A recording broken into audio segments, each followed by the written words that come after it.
మనిషి అన్న తర్వాత ఈర్ష్య, అసూయ, ద్వేషం ఇలాంటి కొన్ని నెగిటివ్ ఎమోషన్స్ ఉంటే తను పతనం అయిపోతాడు అని చెప్పేసి అంటూ ఉంటారు.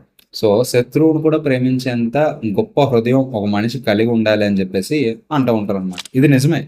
కానీ నిజంగా మనం అలా ఉండగలమా అని అంటే ఉండలేం. ఎందుకనంటే మనకి ఎవరైనా కీడు చేసినప్పుడు కానివ్వండి, లేదనంటే మనకి కాంపిటేటివ్‌గా మనకన్నా ముందు వెళ్ళిపోతున్నప్పుడు కానివ్వండి, ఆటోమేటిక్‌గా మన లోపల నుంచి ఈర్ష్య, అసూయ, ద్వేషాలనేవి వచ్చేస్తా ఉంటాయి. కోపం వస్తా ఉంటది. మనల్ని మోసం చేసిన వాళ్ళ పైన రివెంజ్ తీర్చుకోవాలని అనిపిస్తా ఉంటది. As a human being it's common. But అలాంటి ఎమోషన్స్ పెట్టుకోవడం వల్ల మనం నిజంగానే చాలా పతనం అయిపోతాం మన జీవితంలో. సో అది ఎలా అనేది ఒక స్టోరీ చెప్తాను. తర్వాత ఒకవేళ నిజంగా ఈర్ష్య, అసూయ, ద్వేషాలు లేకుండా మనం బ్రతకాలంటే అలా ఎలా బ్రతకచ్చు అనే దాని గురించి ఇంకొక స్టోరీ మీకు చెప్తాను.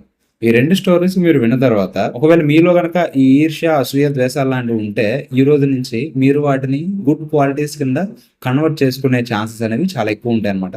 నేను చెప్పబోయే 2 స్టోరీస్ స్మాల్ స్టోరీసే ఉంటాయి. కొంచెం మీరు ఓపికగా విన్నట్టయితే గనక ఇది మీకు చాలా బాగా ఉపయోగపడుతుంది మీ యొక్క పర్సనాలిటీని డెవలప్ చేసుకోవడానికి.